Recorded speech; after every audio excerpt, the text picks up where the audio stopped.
Thank you for having me, and thank you to all of our panelists, to everyone watching today. This will be a really valuable and meaty 40 minutes. I want to start by pointing out a couple things before we get to introducing our panelists.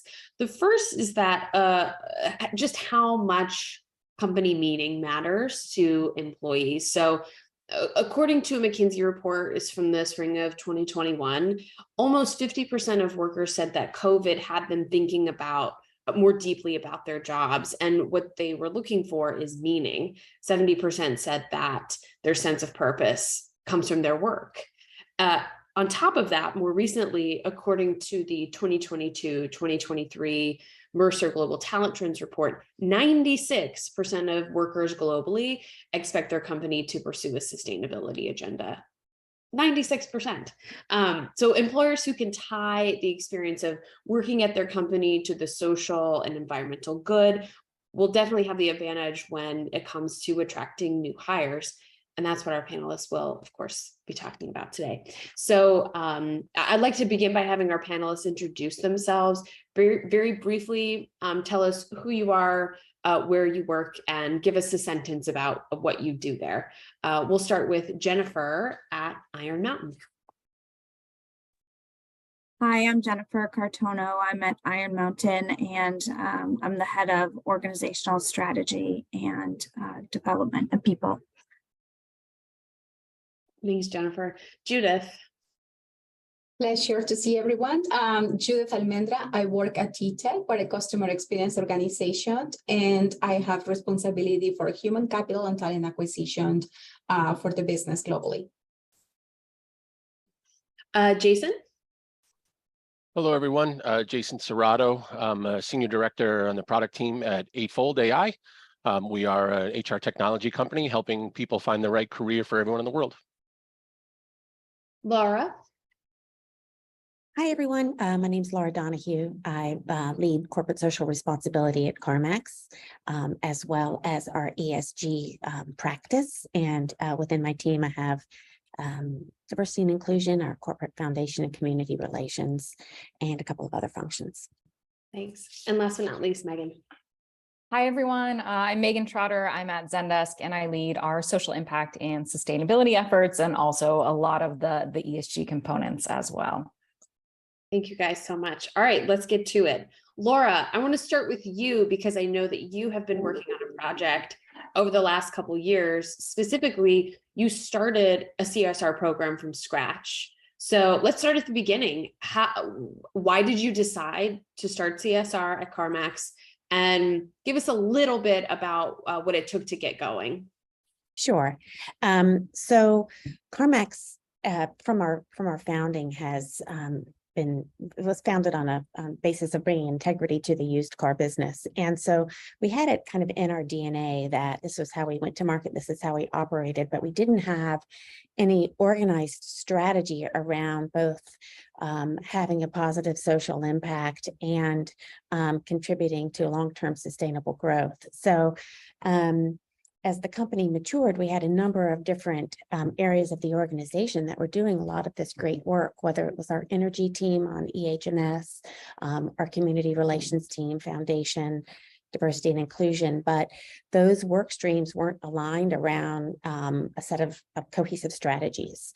And so we weren't really building strength of either narrative or impact based on the fact that we had a lot of good work being done, but it wasn't aligned and it wasn't coordinated. So the senior leadership of the organization felt that we needed to have a dedicated corporate social responsibility team that could organize those work streams and could align them around a smaller and more cohesive set of strategies. So that's where I came in, having been on the marketing side for about 30 years with CarMax. I then put on an incredibly different hat and started CSR just about 2 years ago, a little under. And where we started was working with the team that we decided would be a part of the CSR organization and aligning on that purpose of having the dual impact of positive social impact and sustainable growth. But also determining through an engagement with an outside consulting agency, really what was material to CarMax, both from all of our stakeholders. Where did we want to lead our industry and continue to differentiate ourselves from our competitors? What was going to be super meaningful to our associates, and where did we think we could continue to grow? So that helped us align around 3 different focus areas. It helped us align on sort of our foundational ways that we were going to deliver that work, and then communicate that out to the organization so we could build some enthusiasm and awareness for it. I mean, your background in marketing certainly put to good use here as well. That's right. That's right. Not that much of a leap, right? You're going to have to use those skills every day. That's right. It's all about the brand. It's just the consumer facing one or the world facing one. Exactly. Yeah. I'm curious to know other panelists when like Laura was talking about, sort of how you assembled the team that would work on it, and then identifying what would be your focus areas. Would anybody else share how they got there? Judith, if you want to jump in here. Sure, absolutely. I think from our perspective, right, it's very important to identify what are the strengths, like you just mentioned, right, Laura's marketing side, and it brings obviously some great value to those conversations. So I think it's just identifying people with different strengths, but most importantly for us was key to make sure that everybody that is engaged in those teams are very passionate about it, because in some cases it's not necessarily wasn't, at least for us, a full-time job. And it was something that we needed to do in addition to all the other responsibilities that you had. We had some resources that were dedicated, but for the most part, it takes a village to make a real transformation happen. So for us, it was, looking for people that were passionate about it, and there were different ways in which we gathered that information from leaders actually volunteering or just recommending some resources, and others actually raising their hands to make sure that they had, again, the passion and commitment that we needed in order to make that happen. So that's the approach that we normally took. Well, you brought up there that it's, for a lot of companies, employer branding is not a full-time job for any one person at the moment. Large companies who have been doing this longer, they often will have a person whose responsibility this is. Large companies have full teams, but that's still very rare. Every employer has an employer brand. It's whether or not you're actually putting people and resources toward managing it, and companies are still figuring out how to do that. Jason, I'd like to know, at Eightfold, how are you thinking about guiding the brand and who works on that? It's a great question. I think it's a team effort, as was just mentioned, between marketing and HR, and even our product strategy and our leadership team. I've been working for much larger companies over the course of my career. Eightfold, we've been around for about 6 years now, but still relatively in the startup phase. So we have a little bit more agility, but it's also a little bit more all hands on deck. With the size of our company. One of the things that we do as a company is we talk about how, we embed AI in our talent intelligence platform, and we have this phrase, AI for good. And we've started this concept of, we try to use AI for good, let's leverage Eightfold for good. And we've started these efforts around Eightfold Gives Back, and we have an executive leadership team we called our Eightfold Compassion Committee, which is cross-functional and includes HR and finance and marketing and communications. And part of what we're also trying to do is take some of the expertise that we have in-house and figure out how we can provide that to some of the communities where we work and serve and live. So, for example, some of the things we do is, we tend to have a lot of people that have a strong expertise in HR and talent and recruiting and career development. Well, we do career development events in our local communities. So I think, there's some things around, definitely a cross-functional team, definitely a team sport, but also I liked some of the comments of the other panelists around aligning these efforts for greater synergy with ultimately the mission and the value of the company. One advantage that I think Laura may be the only one on the panel, has this advantage of having an employer who's a household name, right? Most people know who CarMax is, but Zendesk and Iron Mountain, Eightfold, and T-Tech, you guys make other businesses possible, right? You're the B2B side. And you guys have a harder time when you don't have an immediately recognizable name that a potential hire is going to think, CarMax, I had a great experience there, what have you. Megan, Zendesk, I think lots of people probably actually use your product, but don't realize it. So can you talk about how you think about presenting your corporate purpose when marketing your company as a potential employer, or even reinforcing that to your current employees? Yeah, great question and great kind of challenge. You know, how do you get across the noise? And I think Jason, you know, your point on kind of finding what makes sense for your company is exactly right. Like, you can't be, if you're not a household name, you can't be, you know, latching on to kind of any cause that comes around. I think there's a bit of, you know, when you're taking stake of all of the people that are in the room and all of the expertise, there's also taking stake of what you do as a company and where you can uniquely show up.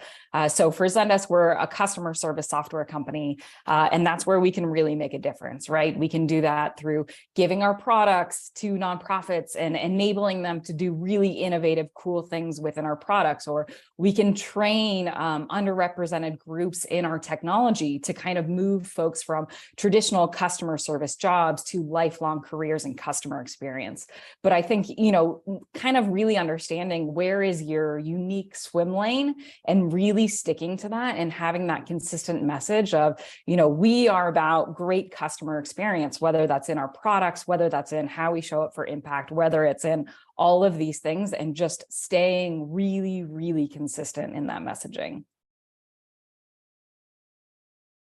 Judith, what about you? I know T-Tech, you do similar work.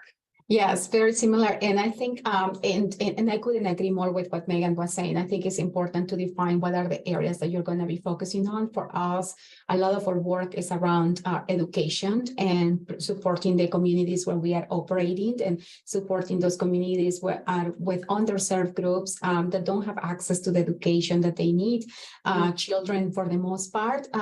But also, you know, our company was founded over 40 years ago with the premise that we could deliver a better customer service, a better customer experience. So sometimes communicating that to the market when you are a B2B, it can be a little bit challenging. So for us, it always starts with making sure that people understand what's the what of the job that they're going to do and the why behind it.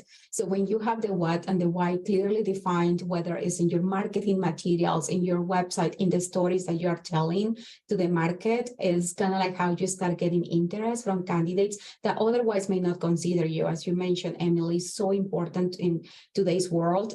Your social presence is very important to make sure that you are telling that story, and it's not just us telling that story, it's our employees telling that story. Today's environment, brands are created by our people, not by the marketing department anymore, right? So it's very important to make sure that our people are telling the stories. We just took 100 of our best employees to Disney World last week, and we call them magic makers. And it's about those magic makers taking that power and that excitement and those contributions that are making to the organization and infusing that through the business and telling that story to the market. That helps us. We get over 2 million people applying to T-Tech on an annual basis. And that is thanks to a lot of the efforts that, again, is the power of our people that makes it happen. Judith, with you and Megan talked about picking what you're going to focus on and what you're good at, and focusing on that. Lots of companies might be trying to do that at the moment and figuring out how they're going to identify what they want to focus on, what's going to speak to their potential hires, what's going to accurately represent what they do, not just aspirationally, but as an accurate representation. Jennifer, I'm curious to know from you, CSR can involve any number of things. It can involve community involvement in terms of volunteer programs, philanthropy. It can be your environmental strategy. It can be any number of things. Can you recommend ways for employers to find what's going to speak to their their talent pool? Yeah, sure. So at Iron Mountain, I think there's two big things. So one is that we focused on our values, and we really have our employees look to our values when they make decisions, and kind of how we operate and how we communicate, and we embed them into, all of our moments that matter and our employee journey. So as we do that, then that comes into things like you've just described. So for example, we have Moving Mountains. And so that's a program where employees get a certain number of hours per year to leverage for giving back to the community. And so we help them do that. And then the other thing we do is we have a foundation. So, we protect and store things that are most precious to people. So, we also do philanthropic and we give back to the community by helping protect some of those things. So whether it's the Lincoln Papers, or whether it's, recording an interview with somebody who may not be here in the future, and kind of preserving those types of things. So again, we kind of link our brand and what we do to our values, and then kind of bring that to our employee population. Megan, how have you thought about picking that most valuable thing? Yeah, I mean, I think, when we talk about environmental sustainability, you said the stat in the beginning, like it is now becoming kind of table stakes. But, how do you get above all of the noise? How do you talk about all of these things? And I think it's just always, all the time, in as many formats as you can. I mean, we have a pretty robust sustainability program. We've committed to setting our science-based target. We have carbon neutrality in these areas. We've done these big things.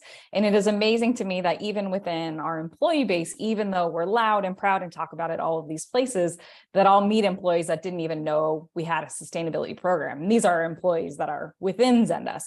And so really the challenge is again, that consistent message, but, in employee testimonials and having employees share with their network, and videos and social and blog posts and press releases, and then resurfacing all of that in 3 months, but really just that consistent drumbeat and having that information kind of everywhere in the job postings and the website. It's hard to overestimate, how much you need to kind of get that message out across the board to have it really land and resonate with folks. Laura, when you were getting your CSR program started, did you do any kind of competitive research to find out? I would love to know more about that. Yeah, our agency, I mean, so much of the work that we did to kind of get to our strategy involved just assessments of all kinds. So an internal assessment, organizational and leadership kind of alignment assessment, peer benchmarking, an assessment of their activities and focus areas, and then overall just a general landscape assessment of trends within corporate social responsibility and the ESG landscape. And so we had a pretty good idea, at least from publicly available data, what our primary competitors were doing in kind of all three of the ESG pillars. What are they doing in terms of their environmental and sustainability commitments? Where are they active in their communities, and what's their social story? And then, less sort of scintillating, but equally important is sort of what's their governance and compliance. So we had a pretty good idea, I'd say a very good idea of where our competitors are focusing on, but that's a snapshot in time, and this is a really fast moving landscape. So we've got to continue each time we're getting into publishing or the preparation for our responsibility report. We sort of have to take a look at that competitive assessment all over again to make sure we're continuing to lead in the places we want to lead, and knowing that we can't lead everywhere in all of those areas. Where are we continuing to be willing to just be at parity? So I wonder, to what extent do you, and does any employer have to fight the urge to just simply want to match what other companies are doing rather than what you guys were talking about earlier, doing what you're already good at? You can't accomplish everything as an employer, and your ESG strategy or your CSR, what, you know, all these, we could talk in acronyms for the rest of this conversation. It's not going to look the same as even your competitor in the same industry. So to what extent do you have to fight the urge just to match and say, oh, we do that too, Judith? I wanted to just add something because that is so important. You know, there are so many different pieces from recycling and things that you could do, right, from the diversity perspective and other components that you need.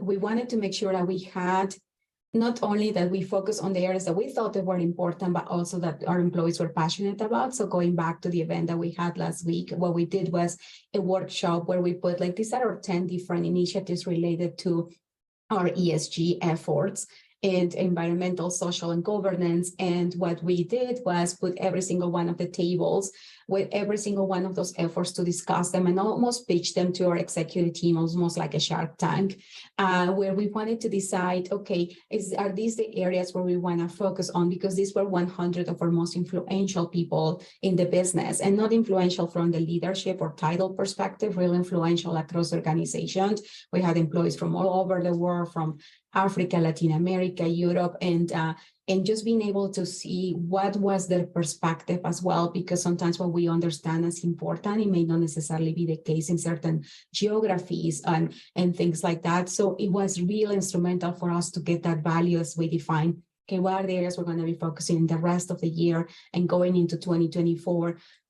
So we really use the kind of like the wisdom of our people in that exercise to help us prioritize what is it that we're going to do. And some things may be very low hanging fruit. That's like, let's just make it happen. And others, we need to say, well, maybe that's not something we're going to tackle this year. So that was an approach that we took that I think it was very, very educational for a lot of us as well. Jennifer, do you want to jump in? Sure. I was just going to say, I think it has to be authentic. So, I mean, I think, you know, one of the biggest things that we have focused on, we're about to launch kind of our purpose and some new branding. So I can't get into all the details, but really is kind of having the customer and the employee experience aligned. And so, you know, many of the other panelists talked about how they've made great strides in ESG, and we've done that. And we have internal foundations and external foundations, and helping people understand how those all connect together to kind of who we are and what we are for our customers and for, you know, ourselves, particularly as a company that creates no product. We sell services. You know, our employees create that customer experience. So I think, you know, many people on the panel have talked about connecting those threads and communicating and helping people understand how it all really comes together. And one of the other things that we've done is we have really focused on the employee journey and kind of contextualizing that and putting a visual around that and helping people understand what does that look like and what does it feel like at each stage. Including kind of, you know, wishing somebody farewell, because our hope is that potentially they come back, right? You know, as we live in a world where, you know, people are moving around much more frequently and you know, the labor market is tight, you know, we're saying goodbye for now, but, you know, we hope they come back. So that's been a big focus for us too. Creating the visuals of an employee journey. I've actually started to see that on some employers' career pages, where they'll essentially make a case study. This is our, I don't know, VP of engineering. He started here. One I saw that was very detailed, actually talked about some of the projects that he worked on along the way where he worked up to his position. And I thought that was so effective because he actually didn't start as an engineer. He started in a different department. And so it really helps someone picture themselves contributing, which I'd like to talk about that actually. So employees want an employer with a greater purpose, but that doesn't mean a lot unless they feel like they can contribute to it on an individual level. So how, Jason, at Eightfold, how do you help employees see the greater effect of their work?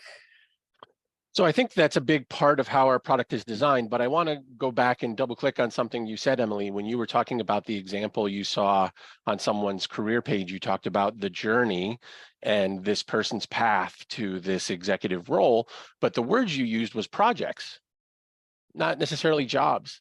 And I think one of the things that's an opportunity for a lot of these efforts around CSRs and ESGs is employees can gain a ton of experience and a ton of skills and a ton of opportunity through whether it's volunteering, community efforts, employee resource groups. And sometimes all of that learning and all of that development isn't always easy to track or obtain or quantify. So I like your example and your use of the specific word projects, because that's actually one of the things that our technology is designed to do. But I think more broadly, I think that's just the new way of work in the world we live in, right? We talk about how in the past, if you were recruiting, I've grown up in a recruiting career, you always want to try to emphasize how someone's work touches the customer or the product in some way. And I think now you even take that further to say, how are you impacting the community or impacting, society in some way? And I think, through being able to not only tell these stories or highlight these opportunities, but also get your hands around this data to actually be able to storytell and quantify what comes out of this, we get better at that storytelling. We get better at championing employees as ambassadors and turning them into recruiters. And one of the things I've always said is if you're explaining what you do for a living to someone else and you start talking about, purpose more than just a paycheck, and you really show the passion that you have, people start to get goosebumps. And if you make people feel goosebumps, you're winning, right? When you're trying to recruit and engage talent. So, Judith, because you lead talent acquisition, I'd like to know how you can introduce that idea of individual contribution to someone very early in the recruiting process. Yes. So, so like I mentioned before, right, sometimes our employees don't always understand, okay, exactly what's the scope of what we do at TTEC. And we like to think of TTEC as talent and technology together. And but the talent piece is really instrumental to everything we do. We also don't serve necessarily just products. We have a lot of services that are delivered by our talent. So for us, what we have done very early in the recruitment process is making sure that we're telling stories, and we're also having realistic job previews that shows employees terms of like what a day in a life looks like and how the impact that they can have in someone's life. We interact with millions of customers on an ongoing basis.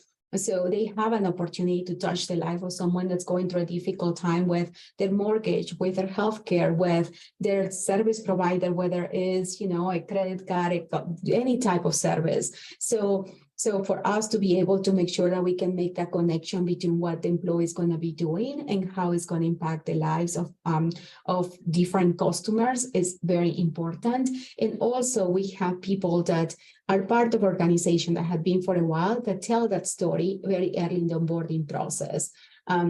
Our purpose is to deliver humanity to business. So we also try to integrate very personalized human aspects in the recruitment cycle. We hire over 1,000 people every single week.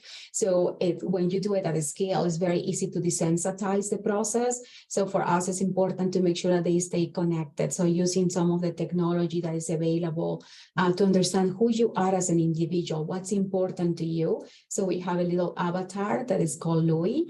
And Louis helps us to kind of like guide them in the recruitment process. He personalized, like, I go by Judith, that's not my first name, that's my middle name, right? But it's like, what's your preferred nickname? Like, what are you passionate about? What's your pet? What's your favorite team? And things like that, that it really allows us to show people that it's like, we are serious about our purpose, not only when it comes to our clients and our customers, but also in the experience we're trying to deliver to our employees. So doing things like that very early on and make sure that that experience is consistent We have put together a full training for anybody that touches the early employee life cycle, from the sourcing perspective to talent acquisition or onboarding guide team or training team. So there's that consistency across the board. So as with anything, right, there's still of opportunities still out there, but we feel very good about kind of like the journey that we took to bring that to life. Megan, your title is not talent acquisition. You know, you're not leading the recruiting efforts, but as Judith just mentioned, she is working with people, you know, who are doing the training, communicating this information in the recruiting process takes a lot of different people. I like to know how you work with recruiting, talent acquisition, and even some, you know, maybe even early screening folks to communicate employer purpose to potential hires. What's your role? What's that collaboration like? Yeah, I mean, really, it's a supporting role. So kind of providing any materials that I can for our talent teams to have those conversations with, you know, prospects and folks that are interested in the company, making sure that, you know, our impact and sustainability information is on the job descriptions, is easily accessible for folks who are interested in Zendesk, you know, really, you know, on or about us and all of these different places. And then on occasion, you know, when there is, a prospective employee that's really interested in how we are doing our impact work and really wants to, you know, have this idea of authenticity validated, then I'll join those conversations to kind of, you know, really say, like, we're not just putting this out here, like, we really believe in these things. It's really ingrained in our culture, and kind of help them understand where we're at in our journey. I'd like to know from you all now that, I mean, you're here because now you all have a greater awareness of how your employer brand feels, looks, sounds in the labor market. How has this increased awareness changed the way you do, I guess, the smaller bits, not the strategy bits, but kind of what is affected by the strategy? So things like job descriptions, the way your careers page looks, feels, and sounds, the way you use social media for recruitment marketing. How does it show up in little ways like that? I'd like to know maybe changes that you've made recently, things that you stopped doing or started doing. We'll start with Jennifer here, and then I'd like to hear from Laura, since you just did this. I know. Yeah, there's a couple things that come to mind. So in certain segments of our business, we spotlight employees. So if you're out on LinkedIn or what have you, you'll see a spotlight on employees. And it is a combination of personally who they are and what they do for the organization and how they show up. So kind of that personalized experience. And then, you know, we also, like I said, we've built a lot into the employee journey. Kind of all those moments that matter. But one thing that I really think about is, you know, building in recognition and those types of things as well. So kind of building kind of the values. We have videos. I think Judith had mentioned videos. So, you know, building our values into kind of who we are as Mountaineers. What does that look like? Who are the people who work here? What do they do? Maybe it's highlighting, you know, during the pandemic, there was things tied to that, or now more recently, some of the efforts around supporting our Ukrainian employees, or different things like that, that we kind of, it humanizes things and kind of also brings forward what we do for a living. And then our, you know, our ESG. So we have a pretty, you know, forward-leaning ESG strategy too. Certainly illustrative of what you said before, and that you're not producing a product, your people are creating that experience. And so yes, what you have to put forward are those people, right? Because if that's what people are getting experience when they come in the door. Exactly. Laura, what about you? Yeah, we had worked on restating and kind of revamping our employer value proposition just prior to the pandemic. And as we all know, and as you sort of said at the top of our session, that employee, both current and prospective employee expectations of companies have changed, and what they're prioritizing, what they're looking for, and just a big shift away. Not that salary and benefits and all of that, and career growth isn't vitally important, but we have found that particularly as, you know, the Gen Z population increasingly comes into the workforce, that company meeting and positive social impact are really important. So as we you know, kind of came out of the pandemic, we had to go back to the work that we had done with the employer value proposition, and not necessarily wholesale scrap it, but how are we going to use our values that are kind of underpinned our EVP? How are we going to articulate those in ways that start to highlight more, you know, our company meaning and purpose, and bring that out, like some of the other panelists have said, either through content, through